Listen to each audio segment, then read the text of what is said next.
Media మిత్రులందరికీ నమస్కారం. ఈరోజు మీడియా లేకుంటే తెలంగాణ ఉద్యమమే లేదు.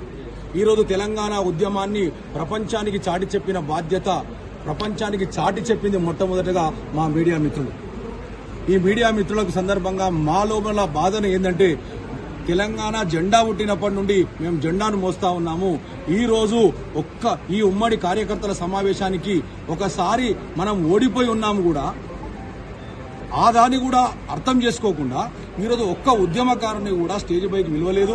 స్టేజ్ పైన మైక్ ఇచ్చే ఆస్కారం జరగలేదు. ఎందుకు? ఉద్యమకారులు మాట్లాడలేరా? మాకు మాట నేర్పిందే కేసీఆర్. ఇలా మాకు పార్టీ మీద ఎలాంటి భేదాభిప్రాయాలు లేవు. పార్టీ కోసం ఇంకా ఆహర్నిశలు కష్టపడుతున్నాం. కండువాలు మార్చుతున్న వాళ్ళు పార్టీ గురించి తప్పుగా మాట్లాడుతున్నారు.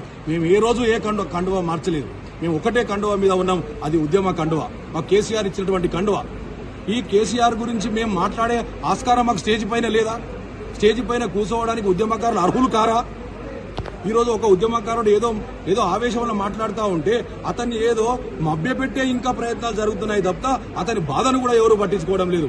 అంటే ఇంకా కూడా ఈ టీఆర్ఎస్ పార్టీలో ఉన్నటువంటి మాకు గాని, అధిష్టానానికి గాని ఇంకా చీమ కుట్టనట్టయితే ఉంటే మరొకసారి భంగం తప్పకుండా జరుగుతుంది.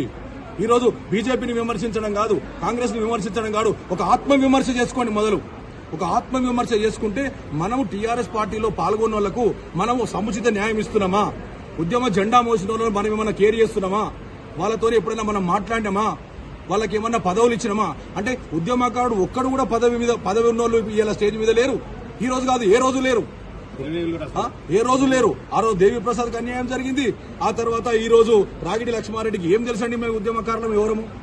రాగిడి లక్ష్మారెడ్డి గారికి ఎవరు తెలుసు? ఇక్కడ ఉద్యమకారులు ఎవరు తెలియదు. కాబట్టి ఉద్యమకారులను ఇంకా విస్మరిస్తే బీఆర్ఎస్ పార్టీ విచ్ఛిన్నమవుతుంది. ఆ విచ్ఛిన్నమైనా మళ్ళా కూడగట్టుకోవడానికి మళ్ళా మా ఉద్యమకారులమే రావాలి. కండువాలు మార్చే నాయకులు గారు, వాళ్ళని నమ్మకండి.